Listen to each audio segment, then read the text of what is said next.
We summarize balance sheet of Unnati Manufacturing Limited as on 31st March 2012 is as follows. उन्नती manufacturing कंपनीची balance sheet दिलेली आहे 31 डिसेंबर 2002 ची. Liability साईडला दिलेला आहे share capital 6000, 6%, cumulative preference share of ₹100 इच फुली पेड. अग्रहक्क भाग आहेत संचयित, क्युम्युलेटिव्ह म्हणजे संचित होणारे. अग्रहक्काचे भाग आहेत 6000, 6% हा लाभांशाचा दर आहे त्यांच्यावरील आणि ज्याची फेस व्हॅल्यू आणि पेडअप व्हॅल्यू दोन्ही ₹100 आहे. टोटल अमाऊंट दिलेली आहे ₹6,00,000. त्यानंतर 2000 इक्विटी शेअर्स ऑफ ₹100 इच फुली पेड. 2000 असे इक्विटी शेअर्स आहेत ज्याची फेस व्हॅल्यू आणि पेडअप व्हॅल्यू ₹100 आहे. त्याची अमाऊंट होते ₹2,00,000. त्यानंतर दुसऱ्या प्रकारातले पण इक्विटी शेअर्स आहेत 2000 equity shares of ₹100 each ₹50 paid. 2000 असे इक्विटी शेअर्स आहेत ज्याची फेस व्हॅल्यू ₹100 आहे, परंतु वसूल जे झालेलं मूल्य आहे ते ₹50 आहे. म्हणजे ₹50 वसूल झाले आणि ₹50 बाकी आहेत. तर 2000 गुणिले 50 म्हणजे 1,00,000 याची व्हॅल्यू दिलेली आहे ₹1,00,000. त्यानंतर बँक लोन, बँकेकडून कंपनीनं लोन घेतलं secured on stock in book debts. Secured म्हणजे गहाण ठेवून. काय गहाण ठेवून? स्टॉक आणि बुक डेप्स गहाण ठेवून. स्टॉक पहा असेट साईडला दिसत आहे. स्टॉक आहे 74,500 आणि बुक डेप्स आहे 30,000. तर हे दोन असेट गहाण ठेवून कंपनीने बँकेकडून ₹50,000 कर्ज घेतलं. म्हणजेच हे कर्ज कसं होईल? फुली सेक्युअर्ड कर्ज होईल. कारण एखादी संपत्ती किंवा एखादी असेट गहाण ठेवून जर कर्ज घेतल्या जात असेल तर त्याला फुली सेक्युअर्ड क्रेडिटर्स असं म्हटलं जाते. आणि या ठिकाणी कर्ज घेतलं ₹50,000 आणि स्टॉक आणि बुक डेप्सची व्हॅल्यू याच्यापेक्षा जास्त आहे आणि म्हणून हे जे लोन घेतलेलं आहे बँक लोन याचा समावेश फुली सेक्युअर्ड क्रेडिटर्समध्ये करावा लागेल. त्यानंतर क्रेडिटर्स दिलेले आहेत धनको ₹1,000. हे कसे आहेत ते दिलेलं नाही आहे.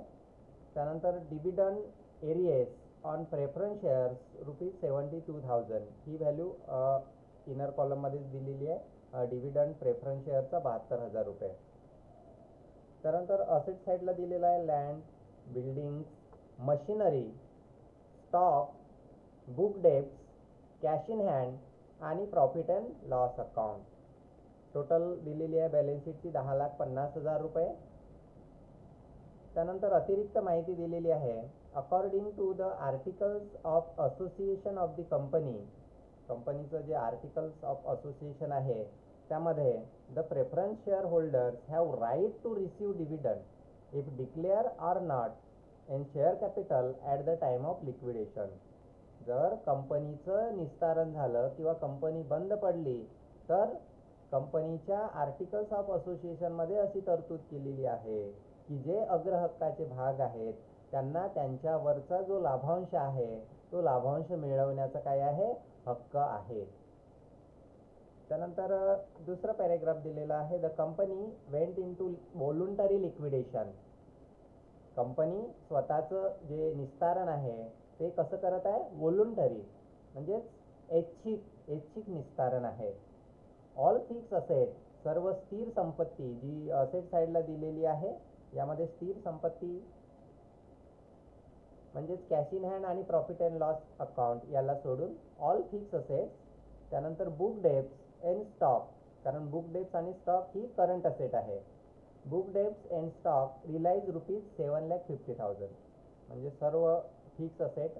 फिक्स असेट हा लँड, बिल्डिंग, मशिनरी या 3 पदांना अनुसरून एकच शब्द दिला आहे all fix asset. All fix asset म्हणजे फिक्स असेट कोणती आहे? लँड आहे, बिल्डिंग आहे आणि मशिनरी आहे. त्यानंतर करंट असेट आहे स्टॉक आणि बुक डेप्स. या सर्वांना विकून म्हणजे या 5ही पदाला विकल्यानंतर लिक्विडेटर्सकडे किती रुपये जमा झाले?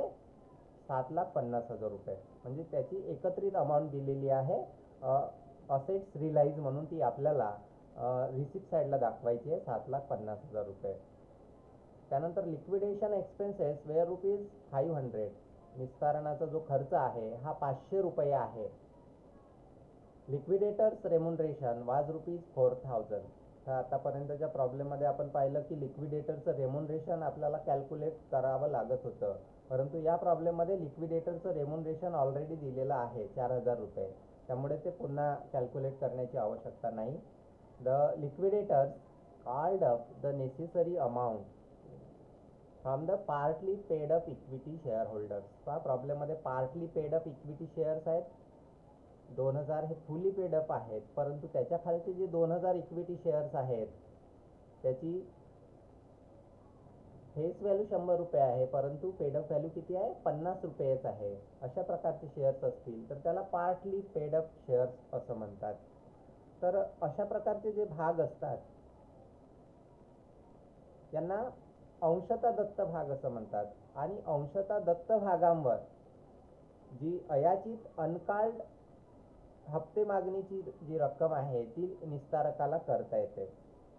कंपनीचे जर दायित्व मर्यादित असेल कंपनीचे, तर भागधारकांकडून त्यांनी धारण केलेल्या भागांच्या दर्शनी मूल्यापेक्षा जास्त रक्कम मागवता येत नाही, परंतु जी अनकाल्ड हप्ते मागणीची जी रक्कम आहे ती हप्ते मागणीची रक्कम करता येते. कारण 100 रुपये त्याची दर्शनी फेस व्हॅल्यू आहे, परंतु त्यापैकी 50 रुपये प्राप्त झालेले आहेत, 50 रुपये यायचे आहेत.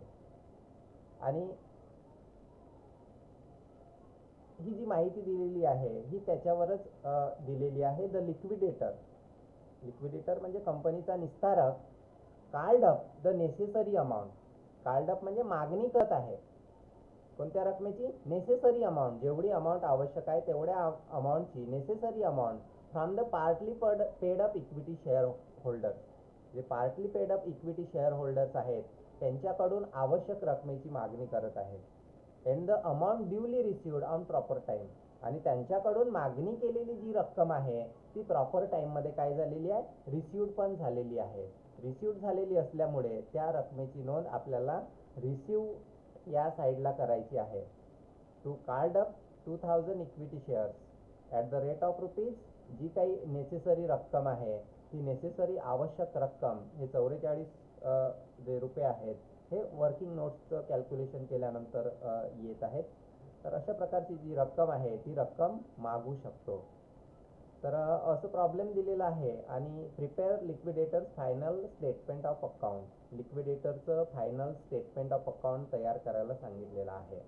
तर सर्वप्रथम उन्नती मॅन्युफॅक्चरिंग कंपनी लिमिटेडचं जे liquidators final statement of account आहे त्याच्या रिसिप्ट साईडला कॅश इन हँड आहे 500 रुपये. ही कॅश इन हँड कुठे दिलेली आहे? बॅलन्स शीटच्या असेट साईडला दिलेली आहे. कॅश इन हँड किंवा कॅश ॲट बँक ही केव्हाही सेपरेट दाखवायची असते. जर बॅलन्स शीटच्या असेट साईडमध्ये दिलेली असेल तर ती सेपरेट दाखवायची. प्रॉफिट अँड लॉस अकाउंटचा काही संबंध नाही. Profit and loss account cancel करून टाकायचं आहे, ते कुठंच घ्यायचं नाही आहे. त्यानंतर असेट रिलाईजची एकूण रक्कम प्रॉब्लेममध्येच दिलेली आहे. या ठिकाणी असेट रिलाईजची ऑल दी फिक्स असेट्स, दुसऱ्या पॅरेग्राफमध्ये all fix assets book debts and stock realise ₹7,50,000. 7,50,000 रुपयाला सर्व संपत्ती विकली. कोणती असेट किती रुपयाला विकली हे दिलेलं नाही आहे, त्यामुळे असेट्स रिलाईज हा एकच शब्द लिहून त्याच्यासमोर अमाऊंट लिहायची आहे 7,50,000 रुपये. त्यानंतर पेमेंट कोणाकोणाचं केलं तर जो क्रम आहे तो क्रम आपल्याला लक्षात ठेवायचा आहे. जो फॉर्मॅट तुम्हाला दिलेला आहे त्या फॉर्मॅटमध्ये हा क्रम दिलेला आहे की अगोदर कोणाला पेमेंट करायचं. तर पहिल्या क्रमांकावर जे पेमेंट आहे ते फुली सेक्युअर्ड क्रेडिटर्स. फुली सेक्युअर्ड क्रेडिटर्स आहेत 50,000. फुली सेक्युअर्ड क्रेडिटर्स म्हणजे जे बँकेकडून घेतलेलं कर्ज आहे ते पूर्णपणे सेक्युअर्ड आहे. बँक लोन ब्रॅकेटमध्ये दिलेला आहे secured on stock and book debts. कारण स्टॉक आणि बुक डेप्सची व्हॅल्यू कितीतरी जास्त आहे. कर्ज घेतलं होतं 50,000 आणि गहाण काय ठेवलं होतं? स्टॉक आणि बुक डेप्स या दोन ज्या करंट असेट आहेत त्या करंट असेट गहाण ठेवलेल्या होत्या. आणि म्हणून बँकेकडून घेतलेलं जर कर्ज आहे 50,000 रुपयाचं ते कसं आहे? फुली सेक्युअर्ड आहे. आणि म्हणून पहिला क्रम द्यायचा आहे फुली secured creditors 50,000.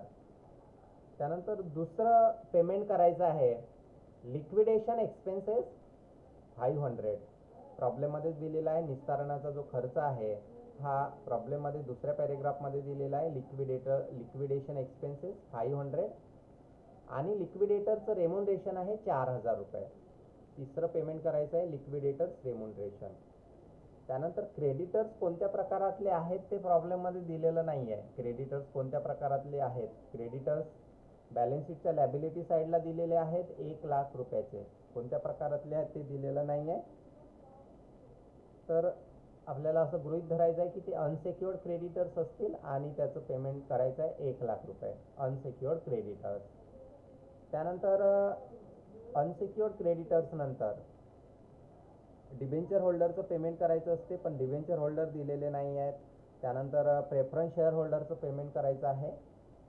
Cumulative preference share holder त्याचं कॅपिटल आहे 6,00,000 रुपये. प्रॉब्लेममध्येच बॅलन्स शीटच्या लॅबिलिटी साईडलाच दिलेला आहे प्रेफरन्स शेअर कॅपिटल आणि त्याचा एरियस आहे हा सुद्धा बॅलन्स शीटमध्ये दिलेला आहे. कारण प्रॉब्लेममध्ये असं म्हटलेलं आहे का शेअर कॅपिटल 6,000 शेअर्स आहेत. 6% cumulative preference shares of ₹100 is फुली पेड. अमाऊंट आहे 6,00,000 रुपये. याच्यावरचं एरिया सगळ्यात शेवटी दिलेलं आहे बॅलन्स शीटच्या लॅबिलिटी साईडला. Dividend arrears on preference shares ₹72,000. आणि असं म्हटलेलं आहे की कंपनीच्या निस्तारणाच्या वेळेस पहिल्या पॅरेग्राफमध्ये असं म्हटलं आहे की कंपनीच्या निस्तारणाच्या वेळेस जे अग्रहक्काचे भागधारक आहेत त्यांना लाभांश मिळण्याचा हक्क राहील आणि म्हणून त्याची जी अमाऊंट आहे ही लाभांशासह आपल्याला द्यायची आहे. Cumulative preference share holders share capital आहे 6,00,000 रुपये आणि त्याच्यावरचा एरियस आहे 72,000. अशा प्रकारे टोटल 6,72,000 रुपये त्यांची द्यायची आहेत.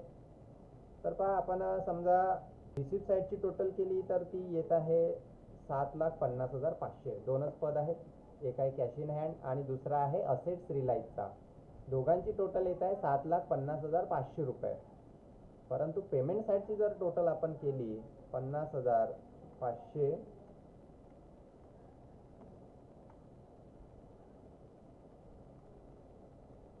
50,500 प्लस 4,000 प्लस 1,00,000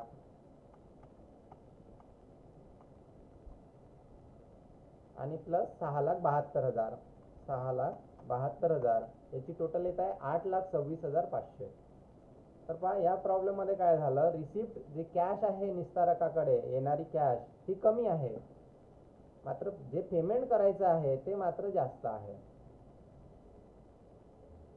रिसिप्ट म्हणजे कॅश कमी आणि पेमेंट जास्त, म्हणजे रिसिप्ट कमी आणि पेमेंट जास्त करायचं आहे.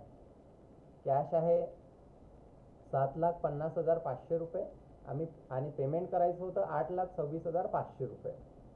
परंतु या ठिकाणी शेवटचं पॅरेग्राफ असं म्हटलेलं आहे, the liquidator card up the necessary amount from the partly paid up equity share holders and the amount duly received on proper time. तर प्रॉब्लेममध्ये partly paid up equity shares कोणते आहेत तर पहा, तिसऱ्या क्रमांकावरचे जे दिलेले आहेत 2,000 equity shares of ₹100 is ₹50 paid. 100 रुपये त्याची फेस व्हॅल्यू आहे, परंतु 50 रुपयेच पेड झालेले आहेत, म्हणजे 50 रुपये बाकी आहेत. तर जी काही नेसेसरी रक्कम आहे, नेसेसरी आवश्यक रक्कम आहे ती पार्टली पेडअप शेअरकडून निस्तारक मागवित आहे किंवा त्याने मागवली आणि ती रक्कम वसूल पण झाली असं शेवटच्या पॅरेग्राफमध्ये दिलेलं आहे. तर मग किती रक्कम मागवणार याचा आपल्याला हिशोब करावा लागेल. तर याच्यासाठी वर्किंग नोटचा आपल्याला आधार घ्यायचा आहे. Calculation of amount payable to holder of each equity share. Calculation of total deficiency. सर्वप्रथम आपल्याला टोटल डिफिशियन्सी कॅल्क्युलेट करायची आहे. तर पहा, paid up equity share capital 2,000 equity shares आहेत ज्याची पूर्णपणे वसूल झालेले आहेत. फुली पेडअप 100 रुपये फेस व्हॅल्यू होती, 100 रुपयेच वसूल झाले, त्यामुळे 2,000 गुणिला 100 इज इक्वल टू 2,00,000. त्यानंतर 2,000 असे इक्विटी शेअर्स होते ज्याची फेस व्हॅल्यू 100 रुपये होती, परंतु 50 रुपये वसूल झाले, म्हणजेच याची व्हॅल्यू होईल 1,00,000. टोटल अमाऊंट किती आहे 3,00,000 रुपये. म्हणजे इक्विटी शेअरचे टोटल पैसे द्यायचे होते 3 लाख रुपये, परंतु कंपनीकडे आहेत किती, तर ऑलरेडी कंपनीकडे डिफिशियन्सी आहे, मायनस आहे, 76,000 रुपये कमी आहेत कंपनीकडे, उलट 76,000 रुपये कमी आहेत. कसे 76,000 रुपये कमी आहेत, कारण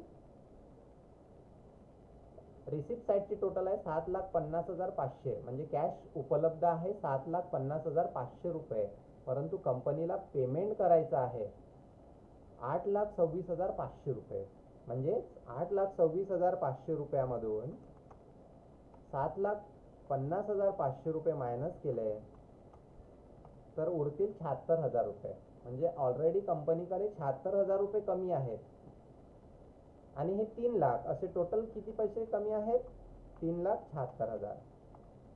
म्हणून टोटल डिफिशियन्सी आहे, कंपनीला झालेली एकूण तूट आहे किती, 3,76,000 रुपये. आता जो फॉर्म्युला आहे लॉस पर शेअरचा, तो आपल्याला या ठिकाणी घ्यायचा आहे.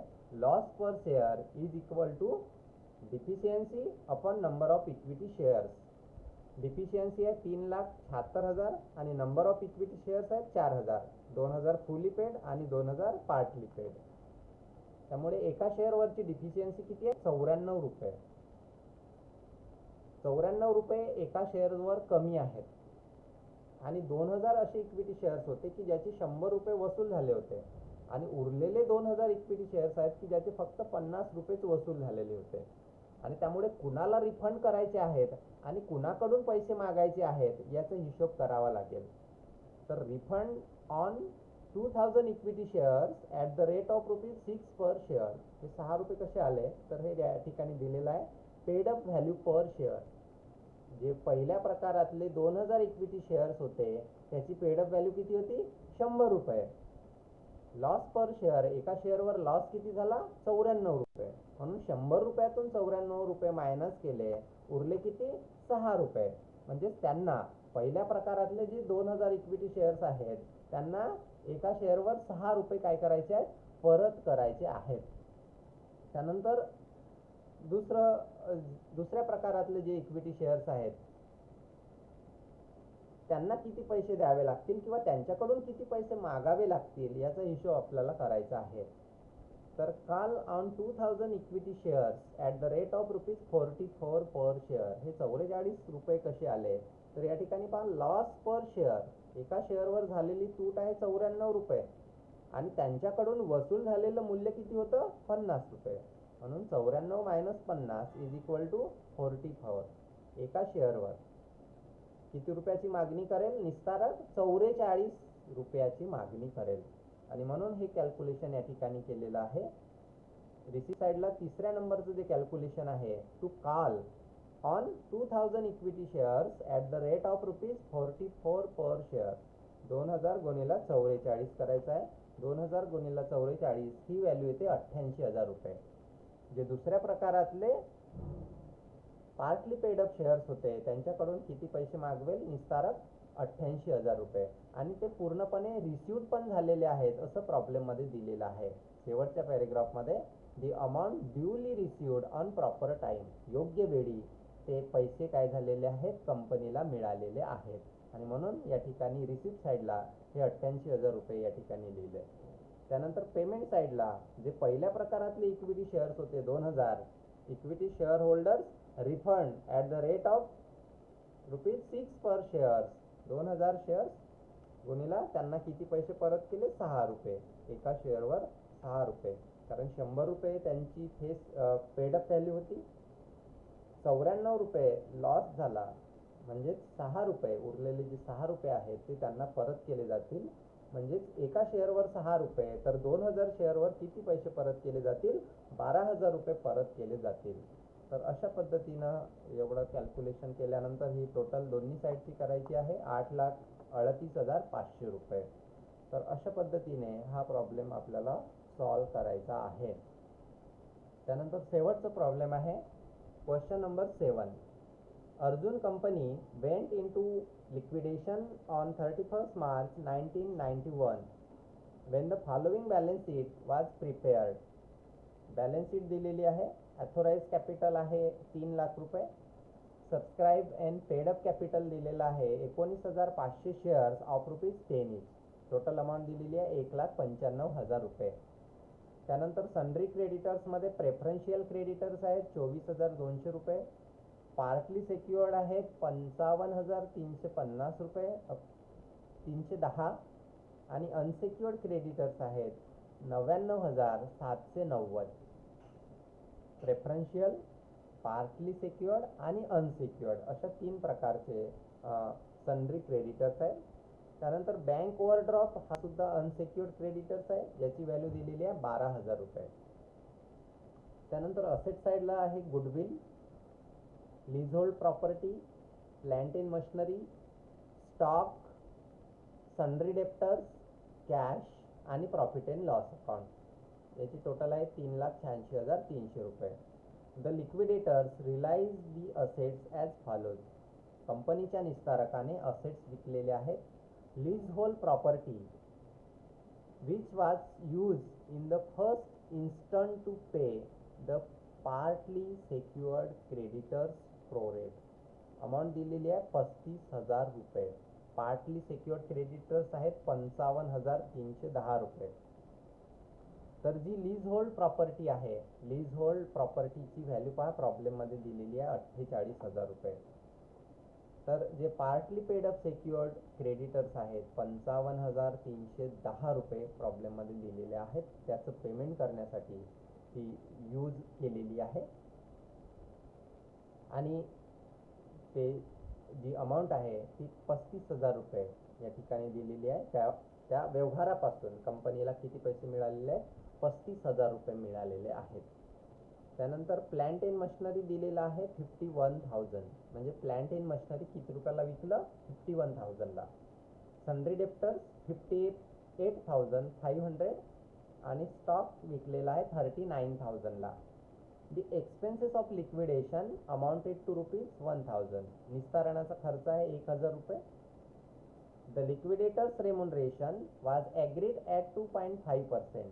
निस्तारकाचं जे रेम्युनरेशन आहे ते 2.5% आहे. कशावर? On the amount realise including cash.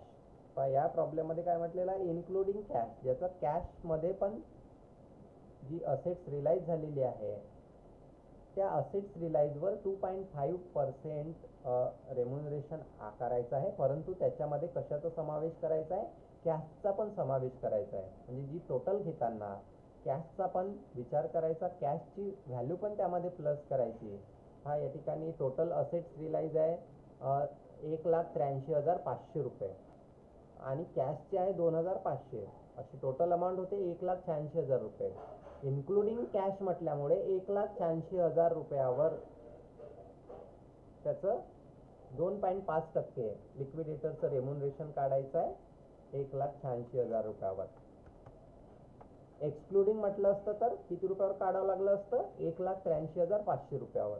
परंतु काय म्हटलेलं आहे? इन्क्लुडिंग म्हटलेलं आहे, म्हणून 1,86,000 रुपयावर लिक्विडेटरचं रेम्युनरेशन काढलेलं आहे. त्यानंतर 2% on the amount paid to unsecured creditors including preferential creditors. आणि 2% जे रेम्युनरेशन आहे ते कशावर काढायचं आहे? Unsecured creditors. जेवढी अमाऊंट पेड केली त्या पेड केलेल्या अमाऊंटवर 2% काढायचं आहे. You are required to prepare the liquidator's final statement of account showing the order of distribution. ज्याच्यामध्ये डिस्ट्रीब्युशनचा जो ऑर्डर आहे, डिस्ट्रीब्युशन म्हणजे पेमेंटचा जो ऑर्डर आहे, त्या ऑर्डरमध्ये लिक्विडेटरचं फायनल स्टेटमेंट ऑफ अकाउंट तयार करा असं म्हटलेलं आहे. तर सर्वप्रथम सगळ्यात सोपी जी बाजू असेल तर ती म्हणजे रिसिप्ट साईड. रिसिप्ट साईडला काय काय दिलेलं आहे असेट साईडला, त्यापैकी सर्वप्रथम कॅश इन हँड दिलेली आहे का ते पाहायचं आणि कॅश ॲट बँक दिलेली आहे का ते पाहायचं आणि ती व्हॅल्यू लिहून घ्यायची. तर पहा या प्रॉब्लेममध्ये कॅश आहे म्हणजेच कॅश इन हँड आहे 2,500 रुपये. त्यामुळे 2,500 रुपये निस्तारकाकडे आहेत ऑलरेडी. त्यानंतर टू असेट्स रिलाइज, असेट्स विकली त्याने. कोणती? लीज होल्ड प्रॉपर्टी किती रुपयाला विकली? 35,000 रुपयाला विकली. प्लांट अँड मशिनरी 51,000 रुपयाला विकली. स्टॉक विकलं 39,000 रुपयाला आणि सन्ड्री डेप्टर्स विकलं 58,500 रुपयाला. या प्रॉब्लेममध्येच दिलेलं आहे शेवटी the liquidators realise the assets as follows. जी असेट्स आहे ती विकलेली आहे आणि त्याची किंमत पण दिलेली आहे. त्यामुळे तीच किंमत या ठिकाणी लिहायची आहे. याची टोटल येईल 1,83,500 रुपये. दोघांची टोटल करायची कॅश इन हँड आणि असेट्स रिलायची, ती येईल 1,86,000 रुपये. त्यानंतर पेमेंट साईडमध्ये फुली सेक्युअर्ड क्रेडिटर. सर्वप्रथम फुली सेक्युअर्ड क्रेडिटर्स घ्यायचं आहे. म्हणजे पार्टली सेक्युअर्ड क्रेडिटर्स होतं. त्याच्यामध्ये पार्टली सेक्युअर्डचा अर्थ काय आहे, म्हणजे पार्टली सेक्युअर्डचा हा अर्थ आहे की कर्ज घेतलं परंतु जी कर्जाची रक्कम आहे ती गहाण ठेवलेल्या संपत्तीपेक्षा जास्त आहे. या ठिकाणी पहा, पार्टली सेक्युअर्ड क्रेडिटरची अमाऊंट दिलेली आहे 55,310 आणि जी गहाण म्हणून रक्कम ठेवलेली आहे ती लीज होल्ड प्रॉपर्टी, गहाण ठेवलेली जी संपत्ती आहे लीज होल्ड प्रॉपर्टी, त्याला विकून जी आलेली अमाऊंट आहे ती 35,000 रुपयेच आहे. म्हणून 35,000 रुपयाला काय म्हटलं जाईल, फुली सेक्युअर्ड क्रेडिटर्स. 35,000 रुपयाचा समावेश हा फुली सेक्युअर्ड क्रेडिटर्समध्ये केला जाईल. आणि म्हणून पहिलं जे पेमेंट केलेलं आहे ते फुली सेक्युअर्ड क्रेडिटर्स 35,000 रुपये दाखवलेले आहे या ठिकाणी. त्यानंतर लिक्विडेटर एक्सपेन्सेस, निस्तारणाचा जो खर्च आहे त्याला 1,000 रुपये त्याचं पण पेमेंट करायचं आहे. त्यानंतर तिसरं कॅल्क्युलेशन आहे लिक्विडेटर्स रेम्युनरेशन. लिक्विडेटरचं रेम्युनरेशन आहे 2.5% on assets realise including cash. 1,86,000वर 2.5% इज इक्वल टू 4,650 रुपये. त्यानंतर 2% on payment to unsecured creditors including preferential creditors. तर याचं जे कॅल्क्युलेशन आहे ते आपण सर्वप्रथम प्रेफरन्शियल क्रेडिटर्सचं कॅल्क्युलेशन करता येईल आपल्याला. त्यानंतर unsecured creditors 2% on unsecured creditors. तर पहा, प्रेफरन्शियल क्रेडिटर्स किती आहेत ते सर्वप्रथम पाहू. प्रेफरन्शियल क्रेडिटर्स प्रॉब्लेममध्ये दिलेले आहेत. पहा, सन्ड्री क्रेडिटर्समध्ये प्रेफरन्शियल क्रेडिटर्स आहेत 24,200 रुपये. 24,200 रुपयावर डायरेक्ट 2% करायचं आहे. 24,200 रुपयावर 2% ही अमाऊंट येते 484 रुपये. त्यानंतर जे अनसेक्युअर्ड क्रेडिटर्स आहेत याचं कॅल्क्युलेशन आपण नंतर करू, कारण किती पैसे उपलब्ध आहेत त्याच्यावर याचं कॅल्क्युलेशन अवलंबून असते. त्यानंतर पेमेंट करायचं आहे. या ठिकाणी सिरियल नंबर चुकलेला आहे, हा सिरियल नंबर व्यवस्थितरित्या देऊन द्याल तुम्ही. प्रेफरन्शियल क्रेडिटर जे आहेत, प्रेफरन्शियल क्रेडिटर्स आहेत 24,200 रुपये. त्यानंतर अनसेक्युअर्ड क्रेडिटर्स टोटल किती आहेत ते आपल्याला विचारात घ्यायचं आहे. तर पहा, partly secured creditors not covered by security. पहा, या ठिकाणी पार्टली सेक्युअर्ड क्रेडिटर्स दिलेले आहेत प्रॉब्लेममध्ये 55,310 रुपये. 55,310 रुपये पार्टली सेक्युअर्ड क्रेडिटर्स दिलेले आहेत. परंतु जी संपत्ती गहाण ठेवलेली होती लीज होल्ड प्रॉपर्टी, त्या संपत्तीला विकून फक्त 35,000 रुपये मिळाले. याचा अर्थ उरलेले जे सेक्युअर्ड आहेत ते काय समजायचे, unsecured creditors. Partly secured creditors होते 55,310 मायनस संपत्ती विकून किती पैसे मिळाले, 35,000. म्हणजे 35,000 सेक्युअर्ड होते. उरलेले 20,310 रुपये हे कसे आहेत, अनसेक्युअर्ड आहेत, हे सेक्युअर्ड नाहीत. त्यानंतर अनसेक्युअर्ड क्रेडिटर्स त्या बॅलन्स शीटमध्येच दिलेले आहेत. अनसेक्युअर्ड 99,710 रुपयाचे अनसेक्युअर्ड क्रेडिटर्स त्यामध्येच दिलेले आहेत. त्यानंतर बँक ओव्हरड्राफ्ट हा सुद्धा ब्रॅकेटमध्ये म्हटलेला आहे. काय म्हटलेलं आहे, अनसेक्युअर्ड प्लस 12,000 टोटल किती झाले, 1,32,020 रुपये. 1,32,100 रुपये. तर अशा प्रकारे यांना पैसे द्यायचे होते 1,32,100 रुपये. परंतु कंपनीकडे किती पैसे उपलब्ध आहेत, कंपनीकडे किती पैसे उपलब्ध आहेत याचं कॅल्क्युलेशन तिसऱ्या नोट्समध्ये केलेलं आहे. Calculation of amount available for unsecured creditors. Total of receipt साईडची टोटल आहे 1,86,000 रुपये. त्यामधून पेमेंट साईडची टोटल आता मायनस करावी लागेल. फुली सेक्युअर्ड क्रेडिटर्स आहे 35,000 प्लस दुसरं पेमेंट केलं लिक्विडेशन एक्सपेन्सेसचं 1,000 रुपये. लिक्विडेटर्स रेम्युनरेशन 4,650 रुपये हे असेट्स रिलाइज वरचं आहे. आणि 484 रुपये हे आहे प्रेफरन्शियल क्रेडिटर्स वरचं 484 रुपये. आणि अनसेक्युअर्ड क्रेडिटर्स वरचं अजूनपर्यंत काढलेलं नाही आहे, त्याचं कॅल्क्युलेशन केलेलं नाही आहे. ते कॅल्क्युलेशन करण्यासाठीच हे कॅल्क्युलेशन करावं लागत आहे. प्रेफरन्शियल क्रेडिटरचं पेमेंट केलं 24,200 रुपये.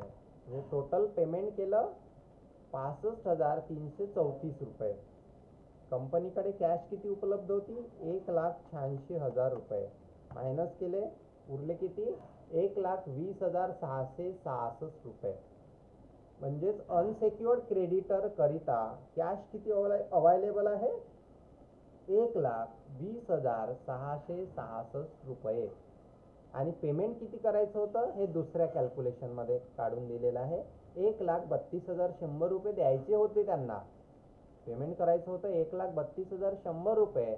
परंतु निस्तारकाकडे पैसे किती उपलब्ध आहेत 1,20,666 रुपये. म्हणजे कमी पैसे उपलब्ध आहेत. पैसे जास्त द्यायचे होते परंतु पैसे कमी उपलब्ध आहेत. असं जर असेल, पैसे जर कमी उपलब्ध असतील तर हा जो फॉर्म्युला या ठिकाणी चौथ्या नंबरचं जे कॅल्क्युलेशन केलेलं आहे, calculation of liquidator's remuneration on amount available for unsecured creditors, हा फॉर्म्युला आहे liquidator's remuneration is equal to amount available for unsecured creditors into rate of commission upon 100 plus rate of commission. हा जो formula आहे या फॉर्म्युल्याद्वारे calculation करायचं आहे. तर amount available आहे, या फॉर्म्युल्यामध्ये आपण व्हॅल्यू टाकू 1,20,666 गुणिला 2 भागिला 102 इज इक्वल टू 2,366 रुपये. हे सर्वप्रथम लिक्विडेटरचं रेम्युनरेशन या ठिकाणी पहा. दुसरं जे कॅल्क्युलेशन आहे लिक्विडेटर्स रेम्युनरेशन मधलं, त्याच्यामधलं बी एचं कॅल्क्युलेशन अगोदरच केलेलं आहे. प्रेफरन्शियल क्रेडिटरचं 2% ऑन अनसेक्युअर्ड क्रेडिटर्स 2,366 रुपये. ही अमाऊंट अगोदर लिहून घ्यायची आहे 2,366 रुपये. कारण निस्तारकाचं जे रेम्युनरेशन आहे हे अगोदर करावं लागते, मग बाकीच्यांचं पेमेंट नंतर करता येईल. पण लिक्विडेटरचं जे रेम्युनरेशन आहे ते त्याला अगोदर द्यावं लागते. हे आहे 2,366 रुपये. आता अनसेक्युअर्ड क्रेडिटरसाठी किती पैसे उपलब्ध आहेत ते आपल्याला पाहायचं आहे. म्हणजेच जी अमाऊंट उपलब्ध होती 1,20,666 त्यामधून 2,366 रुपये मायनस करायचे आहेत. 1,20,666 मधून 2,366 रुपये मायनस केले तर उरलेली जी व्हॅल्यू आहे 1,18,300 रुपये ती कुणाला दिली जाईल अनसेक्युअर्ड क्रेडिटर्सला. अनसेक्युअर्ड क्रेडिटर्सला दिली जाईल 1,18,300 रुपये. त्यानंतर जी शेअर्स दिलेले आहेत या ठिकाणी 19,500 रुपये त्यांना काहीही मिळणार नाही, कारण निस्तारकाकडे पैसेच उपलब्ध नाही आहेत आणि कुणाला तो मागूही शकत नाही पैसे. आणि त्यामुळे जे शेअर दिलेले आहेत त्या भागांना काहीही पैसे दिले जाणार नाही. जे अनसेक्युअर्ड क्रेडिटर्स आहेत त्यांचं पेमेंट केलं जाईल. जे उरलेली व्हॅल्यू आहे 1,18,300 रुपये ते त्यांना दिले जातील. तर अशा प्रकारे पुन्हा टोटल करून पहा. दोन्ही साईडची टोटल 1,86,000 रुपये येते का ते कॅल्क्युलेशन करून पहा. आणि पुन्हा हे प्रॉब्लेम पुन्हा एकदा वाचून समजून घ्या आणि त्याचं सोल्युशन कशा पद्धतीने केलेलं आहे, कॅल्क्युलेशन कशा पद्धतीने केलेले आहेत ते सर्व व्यवस्थितरित्या समजून घ्या. कारण याच्यावर छोटे छोटे MCQs विचारले जातीलच. तर पुढच्या क्लासमध्ये